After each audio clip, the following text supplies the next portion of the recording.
राहुल गांधी ने श्यामपुर में एक सभा को संबोधित करते हुए कहा कि जो काम बीजेपी कर रही है वही काम बंगाल में टीएमसी भी कर रही है। दरअसल टीएमसी और बीजेपी दोनों एक सिक्के के दो पहलू हैं। उन्होंने कहा कि आखिर बंगाल में युवाओं को कितने रोज़गार मिले और जो यहाँ करप्शन है उस करप्शन का क्या नतीजा निकला। दरअसल इनके पीछे, ममता बनर्जी के पीछे सीबीआई और ईडी की रेड क्यों नहीं पड़ती है? ये लोग सब एक दूसरे से मिले हुए हैं और एक दूसरे के साथ मिलकर ये चाह रहे हैं कि बंगाल में कांग्रेस की तरह नहीं है। आपको चाहिए कि आप मजबूती के साथ इनका, हमारे कैंडिडेट जो है, कांग्रेस के जो कैंडिडेट है बंगाल में, उनको कामयाब बनाइए। आइए हम सुनते हैं कि उन्होंने अपने भाषण में, स्पीचेस में क्या कुछ कहा। श्यामपुर हुगली के अलावा राहुल गांधी ने कोलकाता के शहीद मीनार और मटिया बुरुज में भी सभाएं की और सख्त अल्फाज में अपने कार्यकर्ताओं को कहा कि आप साथ मिलकर हमारा हाथ मजबूत कर दिए, हम एक दिन आपको यहाँ से जो टीएमसी सरकार है उससे मुक्त करवाएंगे।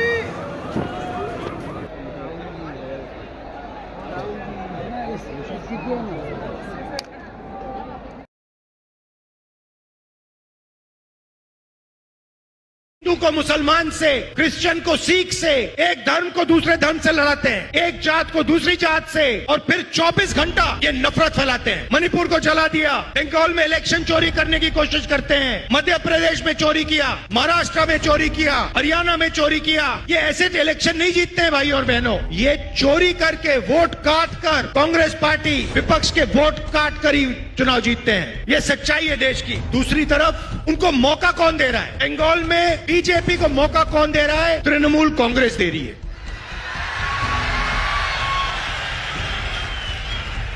बीजेपी बंगाल को पैसा नहीं देती है। 2 लाख करोड़ रुपए बीजेपी ने बंगाल को नहीं दिए। मनरेगा का पैसा काट दिया। बंगाल के लिए यूनियन बजट में कोई प्रोजेक्ट नहीं दिए, और फिर एसआईआर के माध्यम से लोकतंत्र पर आक्रमण कर रहे हैं। मगर तृणमूल कांग्रेस भी अपने काम में लगी हुई है, वो भी बंगाल के लिए काम नहीं। हिंदू को मुसलमान,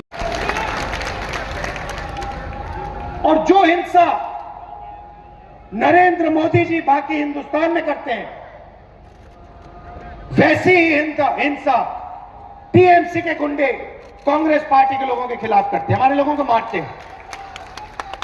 ममता जी ने बंगाल से वायदा किया था कि 5 लाख लोगों को वो रोजगार देंगी। 2021 में यह वायदा किया था ममता जी ने। आपको क्या रोजगार दिया? यहां पे कोई है जिसको ममता जी ने रोजगार दिया है? बिल्कुल नहीं। 84 लाख बेरोजगार युवा ने अप्लाई किया है अनएम्प्लॉयमेंट अलाउंस के लिए। यह बंगाल की सच्चाई है। आप पहले देश को रास्ता दिखाते थे। आजादी की लड़ाई में आप सबसे आगे थे। अंग्रेजों से लड़ने में आप सबसे आगे थे। इंडस्ट्रियल सेंटर माना जाता था बंगाल, वो सब खत्म हो गया। और ममता जी ने आपके लिए पिछले सालों में कुछ नहीं किया। महिलाओं के पर अत्याचार की बात करें तो नरेंद्र मोदी की पार्टी करती है। उनके एमएलए, उनके एमपीज महिलाओं पर अत्याचार करते हैं। और यहां पे बंगाल में RG Kar rape and murder case हुआ। जिन्होंने ये काम किया, सरकार ने उनकी रक्षा की और कोई अकाउंटेबिलिटी नहीं है। भाई और बहनों, ममता जी बीजेपी के लिए बंगाल में रास्ता खोल रही है। यह सच्चाई है।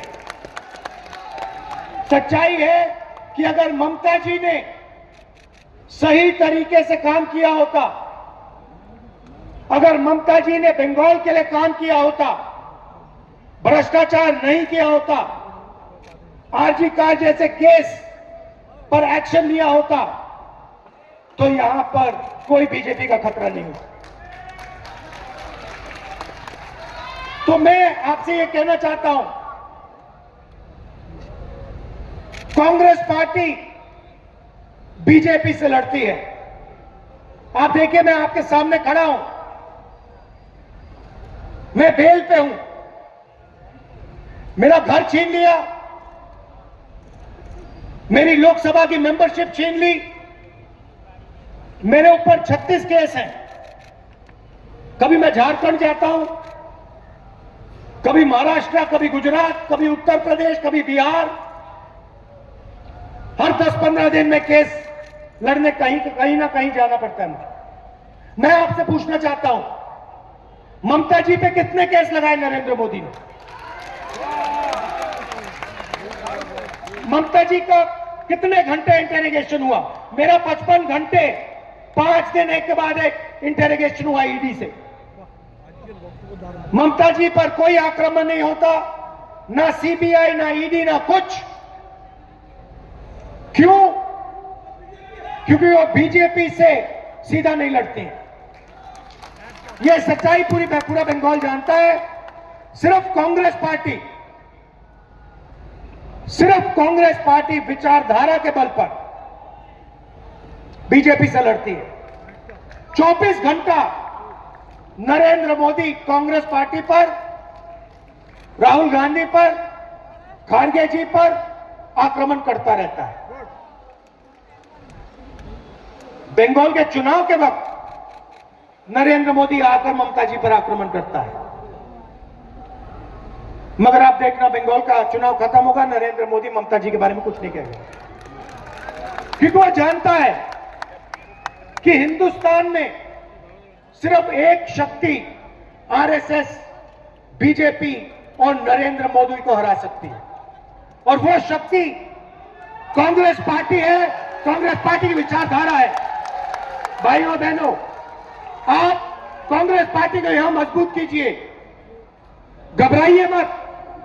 कांग्रेस पार्टी को आप यहां वोट दीजिए, कांग्रेस पार्टी को मजबूत कीजिए, हमारे कैंडिडेट्स को विधानसभा में भेजिए, क्योंकि वही रास्ता है आरएसएस और बीजेपी को हिंदुस्तान से हटाने का। नरेंद्र मोदी को ममता जी की पार्टी नरेंद्र मोदी को हिंदुस्तान में नहीं हरा सकती है। नरेंद्र मोदी ये बात जानता है। नरेंद्र मोदी को असली खतरा कांग्रेस पार्टी और कांग्रेस पार्टी की विचारधारा से। यह मैसेज आपको देना चाहता था। कांग्रेस पार्टी को आप पूरा समर्थन दीजिए, दिल से समर्थन दीजिए, कांग्रेस पार्टी की विचारधारा की रक्षा कीजिए, कांग्रेस पार्टी की विचारधारा से जुड़िए, और फिर देखिए हम बीजेपी का क्या करते हैं। हम चाहते हैं कि बंगाल एक बार फिर देश को रास्ता दिखाए। हम चाहते हैं कि एक बार फिर बंगाल हिंदुस्तान का इंडस्ट्रियल सेंटर बने। हम चाहते हैं कि एक बार फिर बंगाल में बेरोजगारी खत्म हो। इसीलिए आप कांग्रेस पार्टी को समर्थन दीजिए। यहां पे शुभांकर जी हैं, आइए जरा। ये पूरे दम से लड़ते हैं, बीजेपी के खिलाफ लड़ते हैं। इनका पूरा समर्थन कीजिए, इनको जिताइए और कांग्रेस पार्टी की यहां सरकार लाइए। बहुत बहुत धन्यवाद। नमस्कार, जय हिंद।